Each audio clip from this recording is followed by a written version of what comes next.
Hello সবাই, আজকে আমরা চলে এসেছি হচ্ছে নওগাঁর বিখ্যাত পাহাড়পুর বৌদ্ধবিহার, যেটা ইউনেস্কো ওয়ার্ল্ড হেরিটেজ সাইট। এই পাহাড়পুরের প্রাকৃতিক সৌন্দর্য আমাদেরকে খুবই মুগ্ধ করেছে।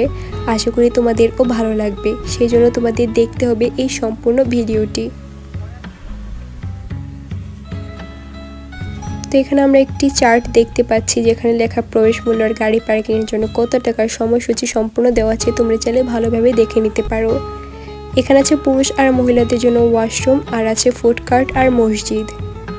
তো আমি এখানে হেঁটে হেঁটে এখানকার গাছগুলো দেখাচ্ছি। গাছগুলো খুবই সুন্দর দেখতে, আর এখানকার ঘাসের ডিজাইনগুলো খুবই সুন্দর। তারপর আমি একটা দোলনায় বসে দোল খাচ্ছি। আর এখানে আছে ক্যাফে, তোমরা এখান থেকে চাইলে কিছু খেতেও পারো। এখানকার ভিউটা অনেক বেশি সুন্দর, আর এখানে কিছু কিছু মানুষ যার যার পার্সোনাল কাজ করতেছে। তারপর এখানে আমরা দেখতে পেলাম হচ্ছে একটি বিল, এটা হচ্ছে শাপলা বিল। এই শাপলা বিলটাও খুবই সুন্দর। তো আমি এখন তোমাদেরকে একটু দেখাচ্ছি এই বিলের সৌন্দর্যটা।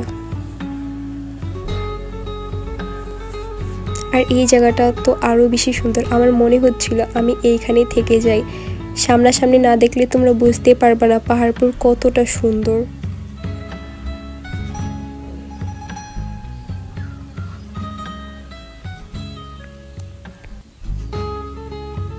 তারপর আমরা নিয়ে নিলাম হচ্ছে 2টা আইসক্রিম। এখানে লেখা আছে ভদ্রতা বজায় রেখে বসুন, অনেক সুন্দর একটি লেখা। তারপর আমরা আসলাম হচ্ছে জাদুঘরে। এই জাদুঘরটা খুবই সুন্দর। এই জাদুঘরের গাছপালা নানান রকমের পশু পাখিদের ডিজাইনের মতো কেটে রাখা হয়েছে। ছবি আর ভিডিও করার মতো পারফেক্ট একটা প্লেস।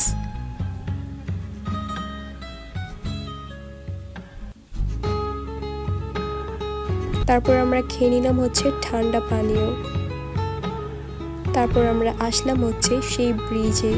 এই ব্রিজটার ভিউ তো আরও বেশি সুন্দর, মাথার উপর সূর্য থাকার কারণে আরও বেশি সুন্দর লাগতেছিল।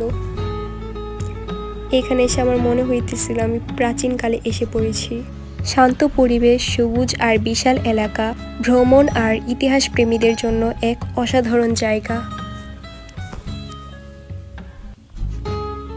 তো এই হচ্ছে সেই মন্দির। তো এখানে আমি এখানকার ডিজাইনগুলো একটু তোমাদেরকে হেঁটে হেঁটে দেখাচ্ছি। এতদিন বইতে দেখেছি, আজকে সামনাসামনি দেখলাম, সত্যি অনেক সুন্দর। আর এইখানে এসে আমি জানতে পারলাম এটা হচ্ছে একটা মন্দির। এখানে দাঁড়ালে ইতিহাসের ছোঁয়া পাওয়া যায়। বিশাল ইটের গাঁথুনি আর ধ্বংসাবশেষ দেখে মনে হয় কয়েকশো বছর পেছনে চলে এসেছি। আর এখানে লেখা আছে মন্দিরে উঠা নিষেধ। তো এখানে এসে আমি জানতে পেরেছি এখান থেকে নাকি কিছু মেয়ে সুইসাইড